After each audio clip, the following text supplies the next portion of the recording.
I went the first time I went to the Schengen region, I had multiple entries, so I never thought about it again. So this time I got a new visa and I didn't even look at it. So I went on a group trip with the rest of the conference to Morocco. In a sunny Saturday afternoon, I was planning very much to return the same day. So I didn't bring much with me at all, not even cash.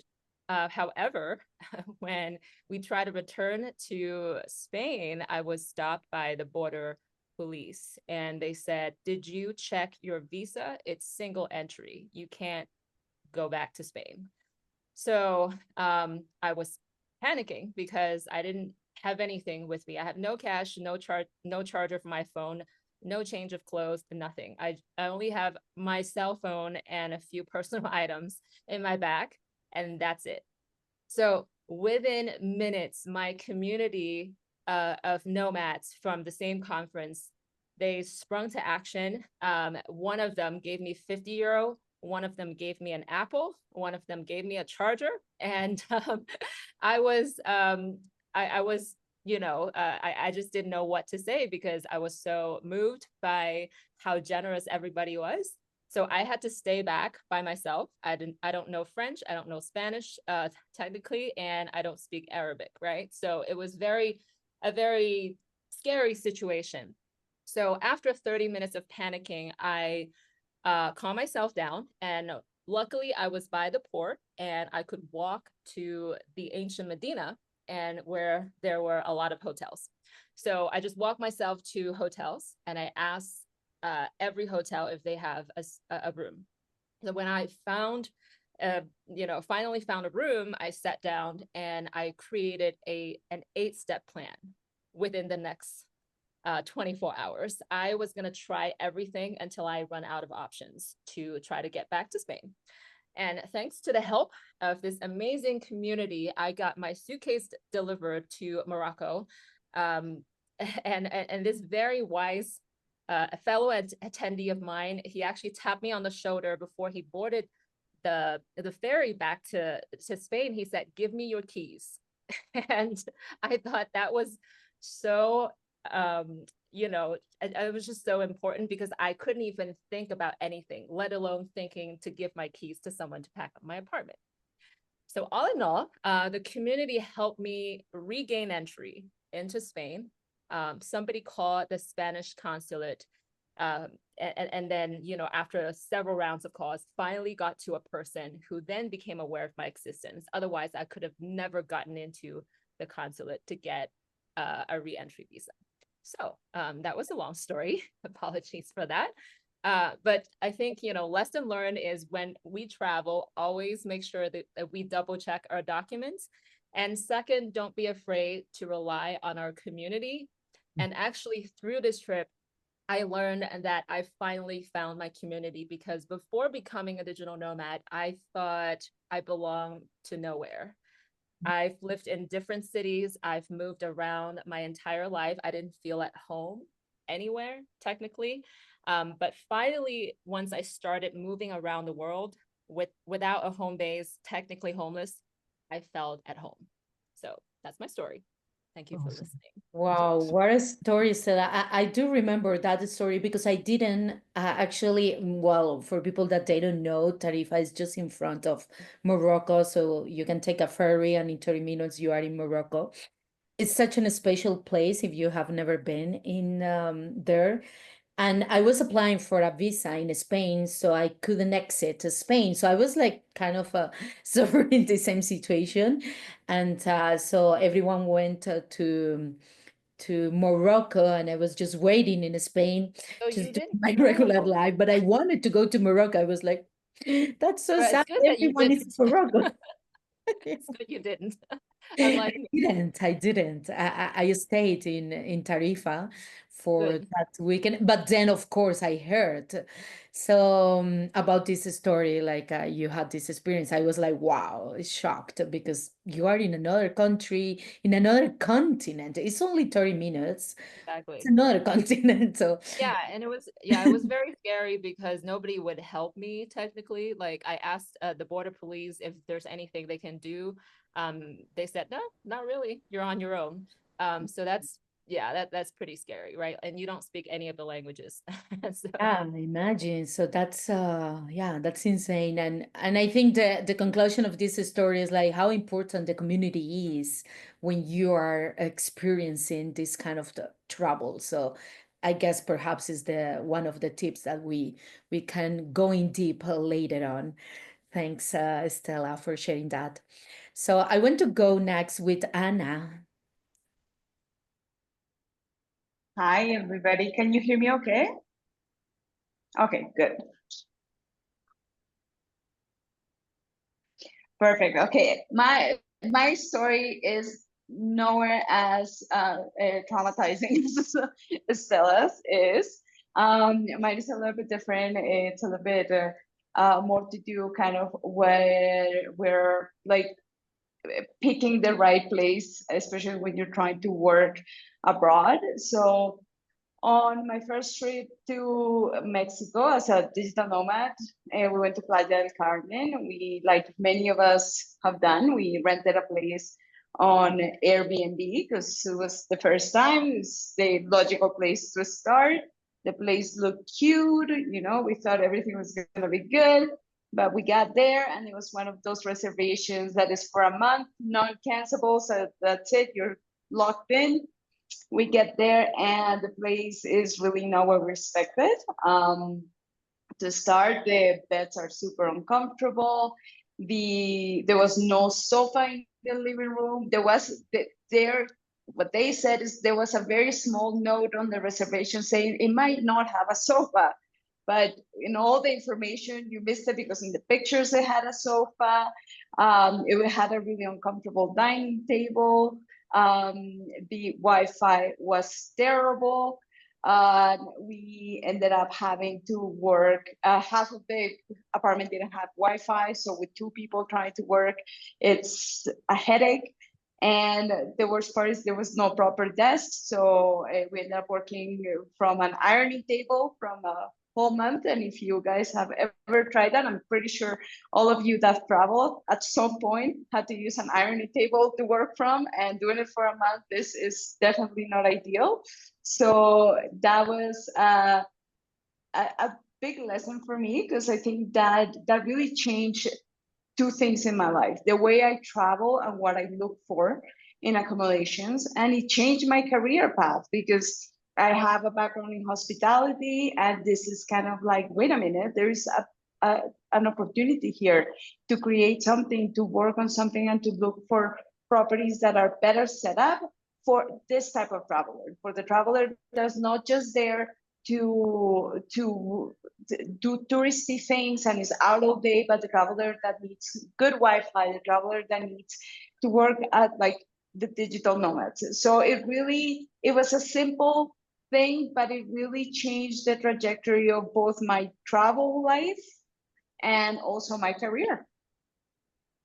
Wow. Wow, that's incredible because if you are saying that this is life-changing, but life-changing also in terms of your career, wow, it's so deep because you found a business opportunity on that. So it is exactly Yes. about your, the perspective, how you think about things in the life. And I think all of us, we have experienced some kind of things like this, that you get into a place and it's totally different and you don't know what to do because you have to work on in 1 hour you have a meeting, so you have to hop on Zoom or something, so you are panicking around. Yeah, it's very tough. Wow, that's deep. Thanks, Anna. So yeah, I will let Dan to continue with the next two speakers. Absolutely. So yeah, I'd love to start with Maria. I'm sure in I Can't Prevent that you're sitting in today. I'm sure you've got like a bunch of stories. So I'd love to Yeah. know. from you. Actually, I have a lot of stories, but I'm gonna tell you one that happened actually 2 days ago. So we went to the groceries and we bring all the groceries here to the van, and I start packing like in all the places that we have. But my boyfriend decided to go and like to another store, so I stay in the van. And when you grow up in a country like Colombia, that your parents are telling you all the time, like be careful with the motorcycles, be careful with two guys in a motorcycle. So you only have that in your mind. So I was there like packing, and I was of course completely closed. The van is polarized, like you cannot see inside. And one motorcycle came with two guys and parked like just next to the van. And I was like, okay, I gotta start looking what is going on. And one of the guys goes down and like goes around the van, and this in this part of the van was the street. So the guys are looking from the window like this. So I was like, oh my god, this is this is my time. This guy is gonna go inside and something's gonna happen. My boyfriend is not here. And I don't know, when you travel alone, you, you start thinking another things, but when you travel with your boyfriend, the first thing that you think is, I need to call him. Like, what am I gonna do? Like, he needs to save me. But then I realized that he left the phone in the van. So I buy my own. What am I gonna do? So I was like, okay, don't panic. And the guy started like open his back and like start looking for something. So the first thing I was thinking is like, he's looking for something to open the car. And I was, oh my God, what am I gonna do? So I take out the bird spray. We have a bird spray. So I was like, okay, I'm gonna put it here, but I'm gonna be calm. And I'm just gonna open the window. I'm gonna ask him what he's doing. So maybe he just gets scared and go away. So I opened the window and I was like, hey, hello, you need something? And he was like, no, thank you. And he take off the keys and he opened the door from his house that was like literally next to the van. So he was just going to his house and I was like, oh my God, I get so scared for nothing. I was panicked and like nothing happened. Just growing up with this idea. Yeah, that was the story. That's hilarious. Yeah, and we are like in a really small town, so you don't see camper vans here. So of course he was just curious. He was looking because you don't see this in any town. So that was it. That's cool. Where was this? Which part? In Jardín, Antioquia. Okay. Yeah. Close to Medellin, I guess, right? Yeah, in the yeah, like state? Pio was from Medellin. Yeah. Cool. Okay. Wow. That's I'm glad it turned out to be a funny story. Yeah. and nothing else. you know, Yeah. but the thing is that you have to be prepared. Like I have the best spray like right here, but you have to be calm, because what if I like put the best spray to the guy that was his house? You cannot be like having all the fear in your mind all the time. Like you have to be calm and ask first and be careful to what you do. yeah, no, absolutely. No, thanks for sharing that. That was I'm glad it was a positive outcome towards it, and yeah, no, definitely glad nothing terrible happened. Yeah, so Andrew, I'd love to pass it over to you. I know we've had several conversations, and I know you've kind of brought up stories that I guess like events that you've encountered. I'd love for you to share one of those events. I guess. Oh my, one, that's so hard. I guess there's so many different people from different seasons of life on the call right now, and it's one of those things to where I look at this, I think, okay, back at the beginning, I was held up at gunpoint, middle of the night. No one knew where I was. I was in Amsterdam, and great city, love it, but I was dressed like a tourist. That's one of the things I would recommend not doing. Is trying to blend in, as much as possible. But I was in my 20s and I just stood out as a tourist. I only had $20 cash on me, and that was all they were interested in was cash. It was 2 a.m. I had, coming in late after partying that night, and it was fun, but I was walking alone and I shouldn't have been. When I was walking, and hey, it was a long time ago. We didn't have Lyft and Uber at the time, but it's one of those things where you need to also carry emergency contacts. People need to know where you're going. People need to know, you need that community. As I was listening to Stella's story, that community is so crucial. And having people knowing where you're staying, having a local phone number of someone besides your accommodation, because your accommodation may not have a phone, or if it's a co-living, co-working space, build that community of others around you so that they can reach you. If they can't reach you, they can get somebody who knows where you are. So that means you actually have to get to know people where you are. So in those cases, share your itinerary, share phone numbers, share important documents with people that you're not traveling with is kind of one of my takeaways from that, because people didn't know where I was that night. If it had gotten worse, I didn't travel with ID on me. Didn't have anything on me that night because, hey, I didn't want it to get stolen. So it didn't.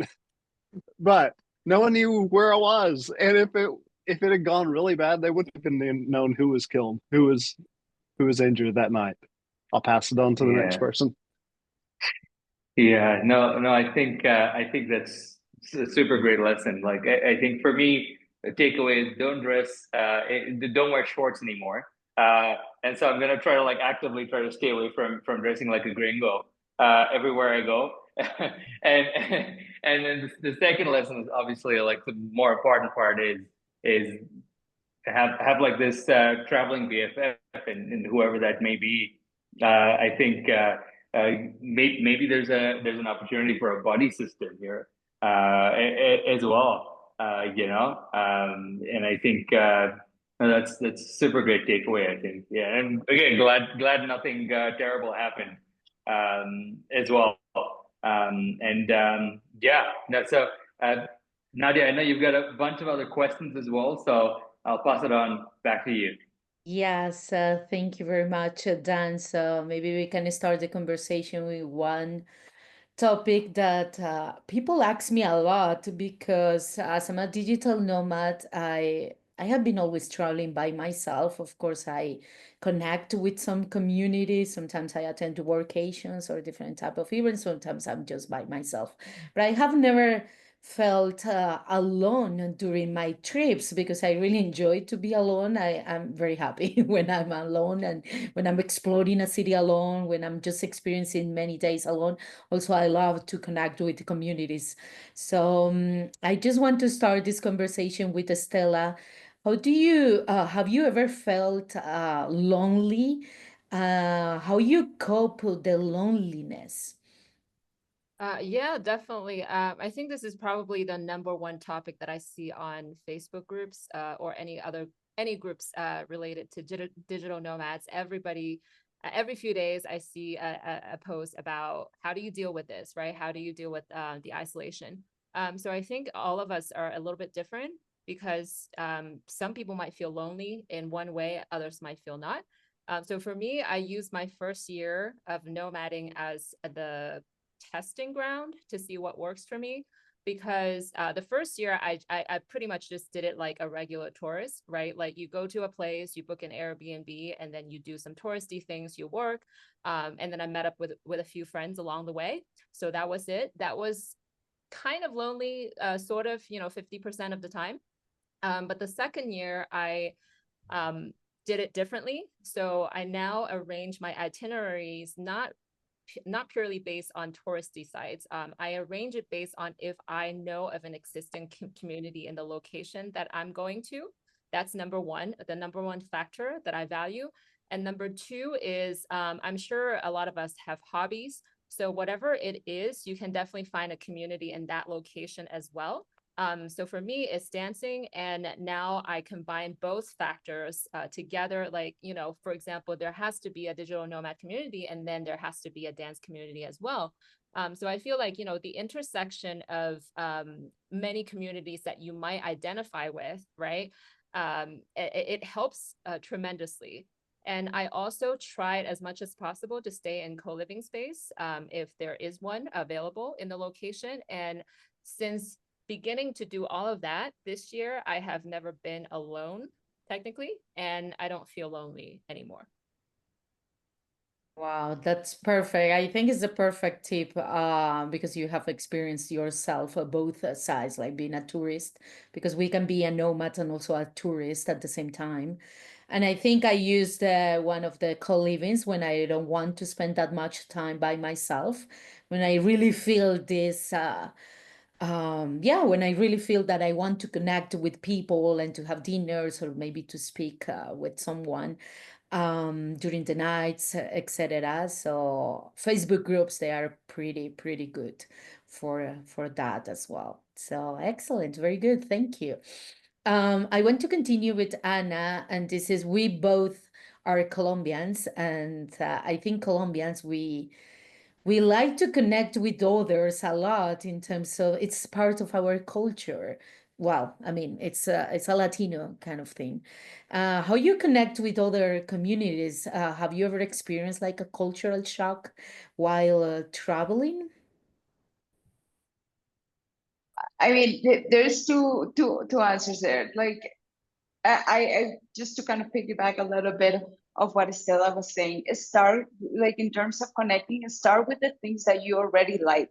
So if you like going to the gym, if you like going to bookstores, if you like going to food, like the food events and stuff like that, start with that, and you're gonna start building it slowly your community, and you're gonna start seeing the same people. It's really funny, like I don't know, I'm sure a lot of you guys have tried time left, which is now in many cities. And it's a great kind of safe way, controlled environment that you can go and meet other people that are traveling as well as local people, right? So I would encourage people to try that if that's something. And you get to eat great food. They pick great restaurants. So if you're into food like I am, try that out. Now, in terms of the culture shock, it's funny that you mentioned that, Nadia, because now that I'm here in Colombia, I'm Colombian and I'm experiencing sometimes a little bit of culture shock here because all my kind of career life has been in Canada. So I've never really worked in Colombia. Now I'm working in Colombia, and I've noticed that things move at a different pace. And there is a lot of festivals here, which is like holidays. So you have to work around that because, especially during December, if you're trying to get anything done, good luck. You might as well wait until next year because things move very slow during this time of the year. So it's been a little bit of a culture shock in terms of how people work in North America and how people work here, which was something new for me. Yeah, I think the cultural shock when you travel a lot, or when you have been an expat and you go back to your own country, you also have cultural shock. It's pretty normal. It's quite interesting. I feel that all the time. So the first week in Colombia, for me, it's like I'm feeling that I'm in another planet. So I just jet lag and altitude sickness, cultural shock is just like, oh my God. And then the family, because also it's like so many things that you are not used to have like on a daily basis. It's very interesting, but you learn from that also. Like you are, for me, it's kind of you are transforming into a new person, but in a positive way. So you are picking many things from different cultures and getting and growing. So with that, excellent. I'm gonna pass it on to Dan, so you can continue with the others.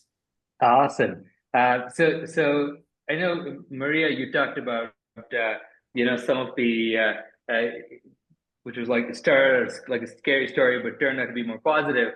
I'd love to know, while you guys are traveling, are there any sort of like precautionary tips that you consider before you before you park in a certain place or decide that that's the destination you want to travel to? Well, we use iOverlander. That is really helpful if you have a van and you want to travel. But before of that, like I always try to meet people from internet before I go to the place. So I use Couchsurfing. I don't know if you know that app. I use that app. I've couch surfed a lot, so I love it. I use it a lot, and I think that because I'm in psychology, or I don't know, I have like a clinic view. I don't know how you say it, but I know who to talk. And I'm like, okay, this Okay. guy or this girl can help me. This guy is I gonna feel comfortable, so I gonna ask them where to go, where not, where to stay. Even is better than look on internet. Even is better to look on like Google reviews, because sometimes they are not really good for you if you are like a woman solo traveler. Also, I use before, like few years ago, when I was traveling like around Mexico by myself, I use Tinder and Bumble to connect people. Like it's not just for flirting, you can do it too, but you can like connect with people, and it's really useful. And always ask the local people from, I don't know, um, a little grocery tienda, yeah, like a little place. Ask them where to stay, where to go, where not to go. That's the most important thing. Where not to go. That's all that you need to know, and then you're gonna be all right.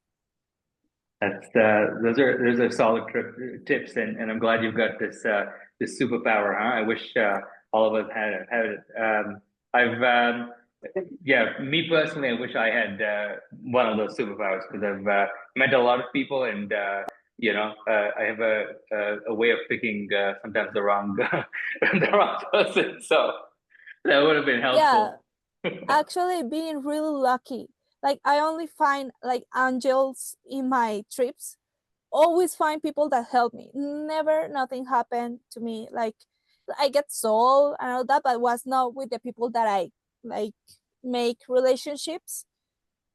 Is being always really good with the people that I meet. That's that's awesome. That's awesome. Yeah, thanks for sharing that.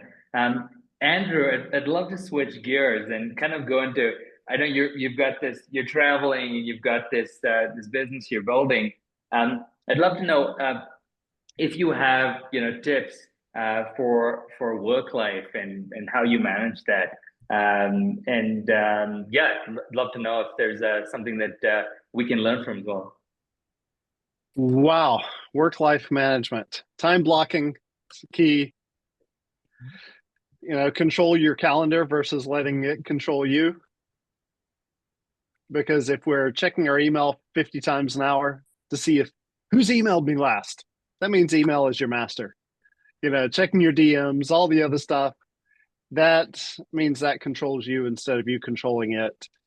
And you're not going to be able to get as much work done. That's my biggest share related to that question. The other thing for work-life balance is people matter more than anything else. The people in our lives matter more than anything else.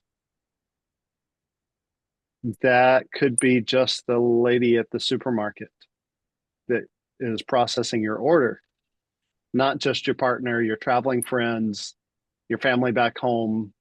Those are all incredibly important.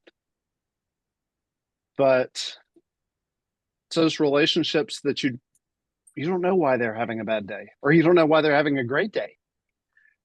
But we need to know. We need to care. And for our own work balance, it's a thing of, yeah, I decided my son could ride the bus in this season. He's 16 years old. He could ride the bus and be home in about 6 minutes from school. But instead, I drive there about 12 minutes, unreal, wait for him. And then we have that 12, 15 minutes in the car every afternoon to hear about his day. Sure, it's a big calendar block out of my afternoon, but I only have another year and a half of this. before he's off into the world of adultness. And it's those small decisions that we make to say, I'm going to leave my cell phone. I'm going to put it on mute and drop it in my bag. I'm going to X. You fill in the blank. What are those important things? And so for work-life balance, it's more of work-life integration. How are we going to integrate life more so that we're living when we need to be living and working when we need to be working, and cut off between the two? I'll stop because otherwise I'll just keep going. This is I love this stuff. I like protecting people. That's why, you know, there's a panic button in our app that 24/7. It's just that when you mentioned have somebody in on this webinar, I was like, absolutely, it's got to be me, because I just am so crazy about making sure people are safe, whether it's because a country is not open to diversity and you can't be open about it there, or all the way to there's, you know, bias against certain ethnicities. You know, it is just so crucial that we know before we go, and we actually do some research rather than just, okay, I know where I'm staying, I know how I'm getting there, etc. But this is fun. This has been great hearing everybody's stories and hearing their insights. Thanks, Dan. Yeah. No. Thank you for sharing that. I think that was you know, quite important. That this is something that I struggle with as well, work-life balance. Because obviously I'm traveling and building my business, and so it's always, you know, finding that balance. But I've also started integrating more of life into my work, and I'm finding that so much more easier now that I'm doing it that way versus, you know, have everything. Sorry, I heard someone say something. No. Oh, okay. No, okay. Yeah. No, with that, Nadia, I know you've got a couple more as well. Yeah, so maybe I just wanted to ask if someone has a question, so we can just before the another round of questions. Someone has any comment or something that wants to share. So this is the moment. If No questions for me, but I'd love to make an announcement that we've got this survey running right now, and we've got 3 people that are part of this: Insured Nomads, DNA Colombia, and Remote Casa. And so we're just we're you know, we'd love to know a little bit more about the industry today, and we're running research called the State of Digital Nomads in 2025. And I'll plug in the survey here, and I'd love for you guys to let us know, you know, what you think about the industry on the whole, and you know, what you'd like to see a bit more of, because we're all actively trying to build this community and connect on those touch points to make sure that you know, this borderless type of traveling happens more for everyone. so yeah, so Andrew just shared the link. So you have like some benefits if you signed up with this survey in case of yeah, for the Digital Nomads Association. So we are offering 1 month of membership free. So you just need to reach out after you filled the survey out. So, and I think Remote Casa also has like a really big gift for everyone. Yeah, I think so does Insured Nomads. We're giving away big discounts for your accommodation booking and things like that. And I know Andrew with Insured Nomads, they're giving away access to all of these really cool applications and airport passes and priority, you know, access and things like that. So all it takes is just filling up this the survey, and you'll get an email with codes and, you know, a list of the discounts you get and stuff like that as well.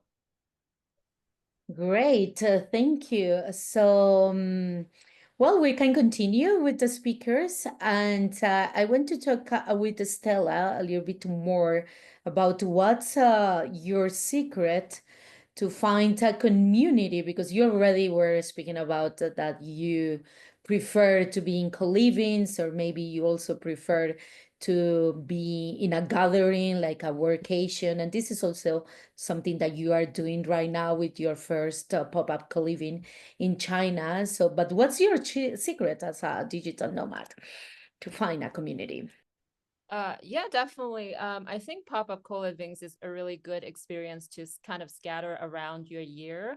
I don't think anybody is doing that like every week or every month, but I would at least join a few each year to have something special to look forward to, right?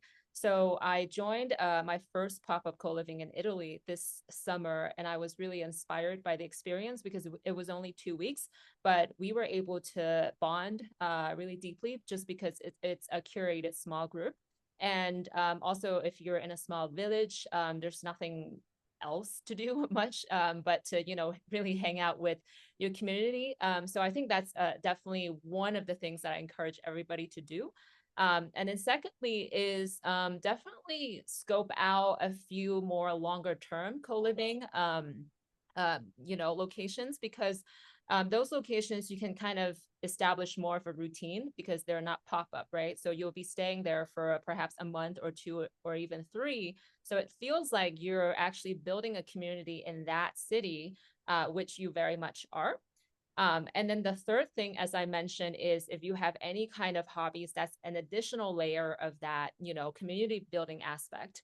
I personally feel that, in my early 20s, mid 20s, when I was living in big cities, I've gone to way too many happy hours, like those type of meetup events, which I still do, kind of semi regularly, but those kind of events tend not to produce any kind of communities. It's just like people hanging out, having casual conversation one night, and most people don't stay in touch. So I don't prefer those events anymore.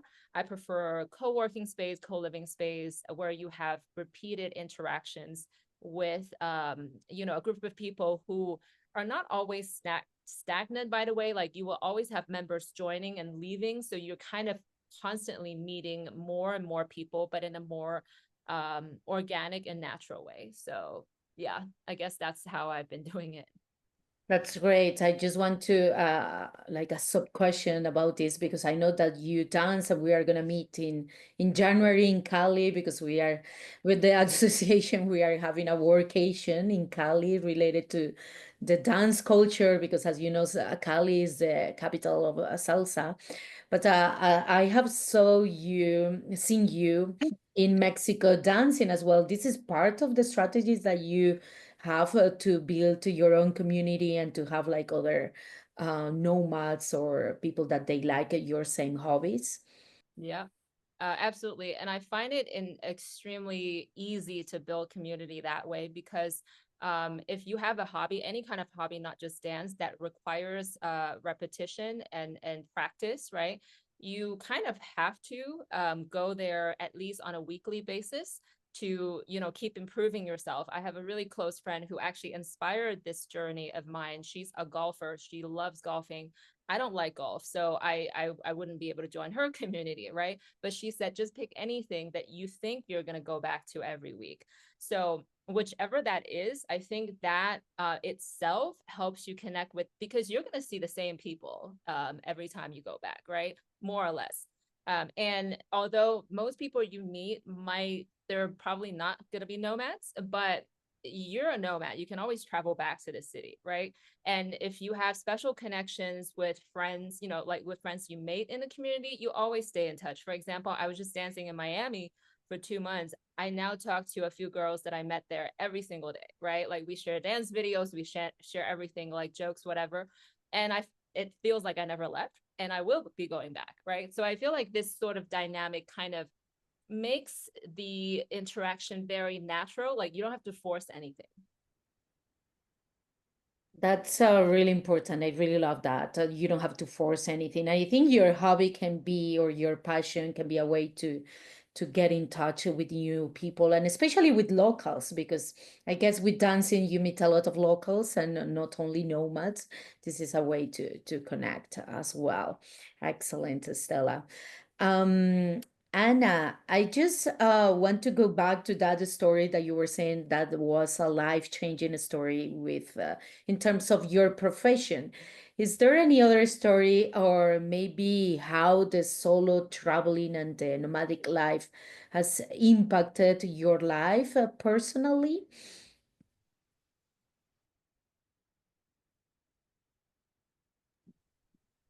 I think, if anything, is really opened up my mind to just meeting new people, being really open to um, and accepting of other people. And as Stella was talking, she was talking about the co-living situation, right? In my head, I always thought co-living was a hostel, right? And I never thought it's like, oh no, I don't want to be in a hostel. I'm like, I'm past that life. I'm like, but then it helped me understand that there is much more to that than just is really the community, and it's really made me think about the importance of a community, and a community doesn't need to be physically there. This is, I think, what I've learned the most with being part of this nomad community, is that is a worldwide community, is bigger and is very supportive, and you can go to different places. And if, to the example with the co-living, which I think co-living are great. If you don't know what they are, check them out, because it doesn't mean that you have to share the room with someone. There's some amazing co-livings that are small apartments, and now we're starting to add a lot more co-livings into remote casa, because a lot of people wanna be want to experience the life, but maybe not share, a bathroom. So, so I think for me, it's really that. Really, this whole experience has really taught me the importance of community, and how so many ways that you can build a community, and you don't have to be physically all the time there. Yes, thank you. I know that Andrew is leaving, so maybe Dan has like the last question for him, or what do we have time? Yeah, no, I can Andrew, I'd love to know fleeting thoughts on budgeting. That's something that comes up all the time for us. How do you budget, and how do you start budgeting, I guess, and what's if you have any sort of like tips, that would be super helpful. Ooh, that's a mammoth-sized question. Budget, finances. When I if thought you I'd throw don't that know in what you're the buzzer spending your shot. money on, if you don't know what you're spending your money on, you don't know where it's going, and a lot more of it vanishes than you intend for it to. So when you go to budget, you have to go to the very elementary of tracking your expenses, and that takes discipline. And ouch, that takes discipline. Discipline is one of those habits to actually create so that you can actually operate a budget. And I think those with the most money actually have a budget. They're used to saying, okay, are we making a profit or a loss? Are we going to run out of money, or are we going to have enough? Are we going to have excess? And it's great to be able to give to people, to tip generously, to just surprise someone who needs money. But you can't do that if you don't know if you've got it to give. So having that budget requires being able to say, okay, this is for giving away. Because I love to give things away. But you can't give it if you don't know if you have the excess to give. So having an envelope, a section in your budget for giving, having it for emergencies, having it for splurging yourself, self-care, having enough for food, for housing, for transport, the basics of our lifestyle, having it for helping family. If all of a sudden you get a call from a family member saying, hey, this happened and we don't have enough money, have a budget. It could be your grandmother, it could be your parent, it could be a brother, or it could be a traveling companion that is like family now. But if you don't have it in your mind, you're not going to have the money in your bank if it's not there already. So having, of course, insurance is a key element of your budget. I've got to say it. Insurance is one of those things nobody really likes to talk about, but we wouldn't dare drive a car without insurance. It's an investment. It's our, and we want to make sure, okay, if we hit somebody, we can pay for their car. But for some reason, with our own bodies, with our own life, we don't get life insurance. We don't get health insurance a lot of times. We don't get travel insurance. We're like, oh, nothing bad ever happens to me. Great. We hope nothing bad happens to you still. But you've seen the GoFundMes. My heart's gone out to folks where it's like, oh, they've been diagnosed with a major illness and they don't have enough money to get home. And just to have the last few months with family. And family doesn't have enough money to fly them home even. So those are some of the keys for budgeting is sit down and structure it. Get a software, even if it's Monarch or envelopes or something like that. And if you can't do that, even sit down and get a Google spreadsheet and figure out, okay, what are my essentials? And just, I think it's one of our biggest responsibilities for ourselves is to know where we spend our money. So that's my 2 cents on it. Yeah, no, absolutely. I've been running the spreadsheet method for a couple of years now, and it's been working out quite well. Maybe it's time we switched it up to something more advanced at this point, but no, totally agree with you. I think just understanding what you have and what you have to give are two very important, I guess, areas that you want to focus on. And Maria, I'd love to know a little bit about you and how you think about traveling and budgeting and things like that. Are there any sort of like takeaways that you I guess like would want to shine the spotlight on as well? Like the budgets that how we Yeah. do the budget. Actually, that's my boyfriend, sure. To be Okay. honest. Okay. But I can tell you like how we do it because we talk about it, but he do the Excel sheet and all the thing. He is the one who is in charge. We Got it. always have like we also actually living in a van, at least in Colombia, is really cheap. It's even cheaper than living in any, I don't know, building or house or anything. We stay like we are working all day. We don't move around a lot. We stay like in the same place for 2 or 3 weeks. So we also have the opportunity to talk with the people who own the place, who say like, hey, we are staying long days, like long stays, so make it cheaper. And we cook a lot. We only go out like, I don't know, 4 times in the whole time that we are staying here. So we don't spend a lot. We spend a lot in like activities. So we have a big budget for like sports. We love sports, like extreme sports, like, I don't know, kite surfing, windsurfing, all water sports. I don't know, everything about that. We have like that budget. And we also have a budget for emergencies. But all those budgets, we have it invest. We don't have our money in envelope or in like under the mattress. We always have it like my boyfriend is the best on this. So if you want to have a talk with him anytime, he is the best on that. Because all the money, he always have it like somewhere. So he have like Okay. I don't know if it's a bank account that he can take the money fast, but at the same time he have it there, but he can like making more money in that account.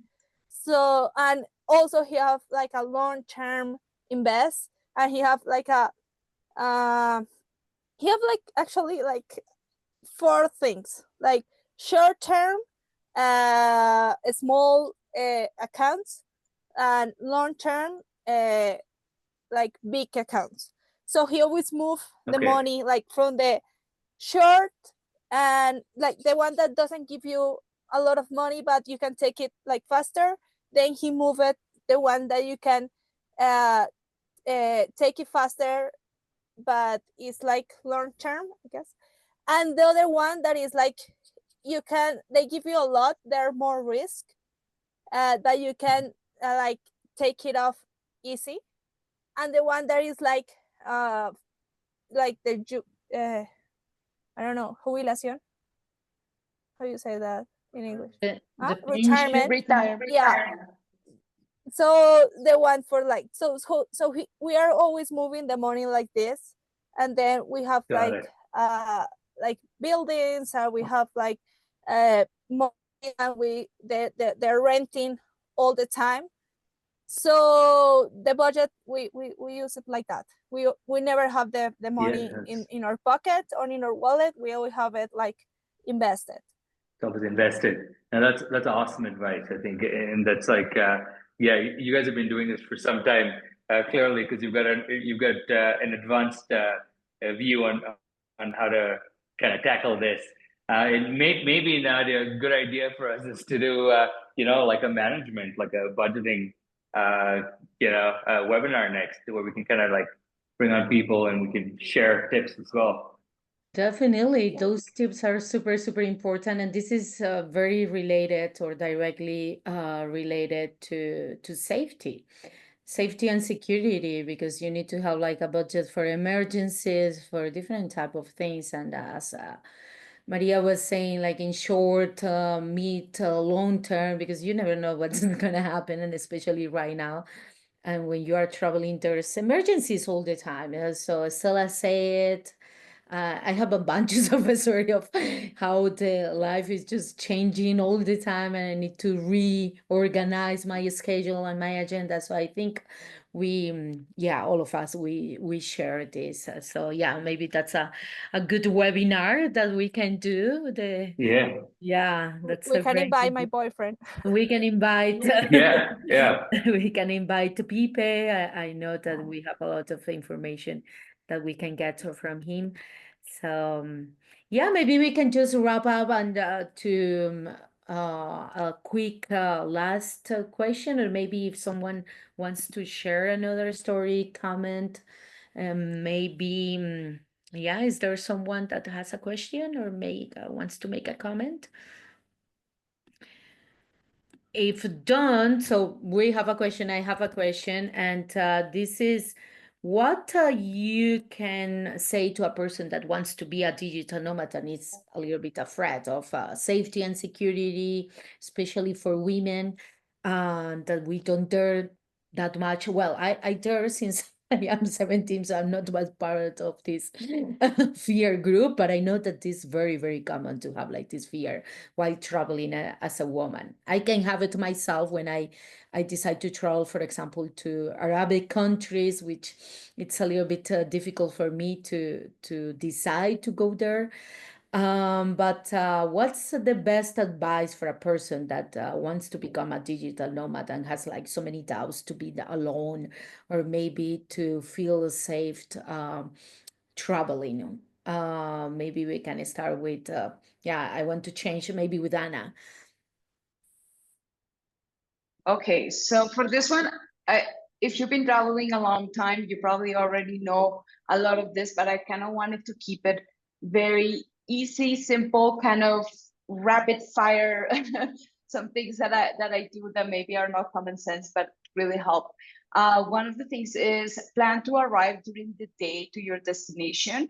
So I know sometimes we want to save a little bit of money, but we end up arriving at our destination at midnight, and it's really, you know, you're taking a risk by doing that. Especially if it's a new place that you're going to. So try to arrive during the day. That way you have the daylight on your side.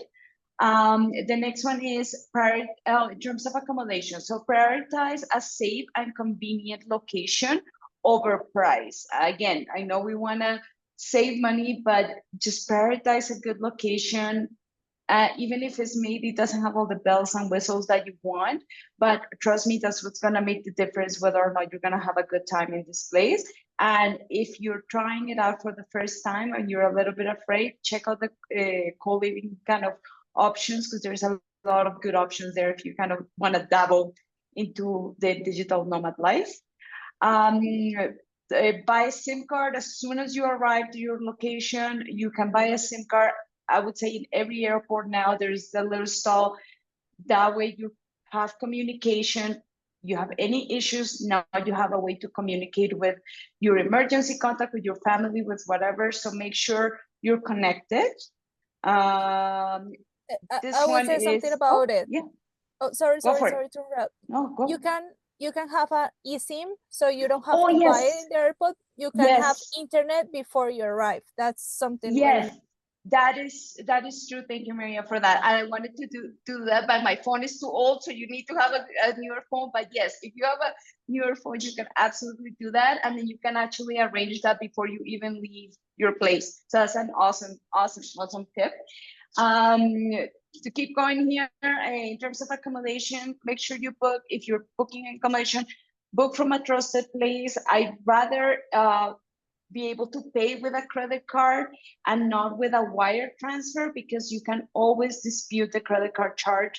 You really hard to dispute a wire transfer or a bank transfer that you did yourself. So in case you have any issues with the accommodation, that's just an extra layer of safety for your money that you can do. And travel insurance, please get travel insurance. And the last one, and this is to do with a little bit what happened in Laos with the homemade alcohol incident for the travelers. So don't ever drink homemade alcohol. And I think that's it. I'll keep it like that. Wow, that's a lot. That's a lot of I follow, I think, all of them. Yeah, the insurance is such an important thing. It's just, yeah, as Andrew says, and well, his company, I'm insurance with his company. I didn't know that I was insurance with his company. Only when I downloaded my certification for my visa. So then I was like, oh, wow, that's great. Yeah, I will tell him. And yeah, it's pretty good. Also, I have an old phone, so I can understand like this. I cannot buy an eSIM, and this is something that I really want. But this is to have an old phone is part of my safety and security tips. Because Mine too. Mine too. You should But see mine. The screen is all broken, but I was like, why? Why would I replace it? yeah, I always use like cheap fonts, so but yeah, it's not possible to find a SIM. Yeah, to buy an eSIM. So yeah, I just buy a SIM in at the airport or yeah. but excuse me, there is an app that the name is Hola Fly, that you can have an old phone and you can have like the eSIM in your phone without having like the phone with eSIM. Oh, So that's a Really? really good tip. Yeah, Really? you can Wow. use it without. I'm not 100%. I never use it, but all my friends that travel, they use it. So I see a lot on Instagram. They are like making publicity about it. So I know So about probably it this is the because first of one. them. Wow, that's a really good Okay. tip. I'm gonna use it, like right now.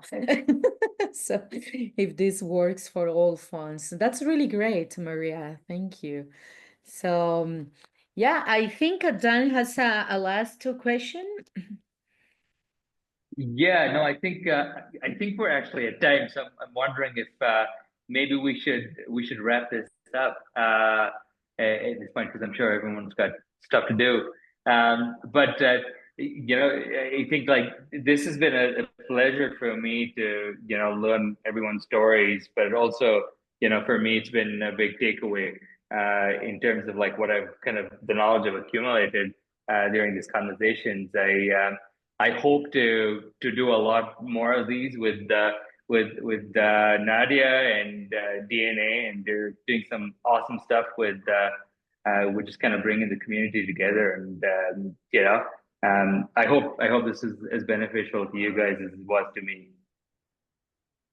Yes, thank you very much, guys, for being here, and do not forget to fill the survey out. So if you don't have the link, so you just ask for the link in our social media. And also if you are watching this on YouTube, so the link is going to be down below the description.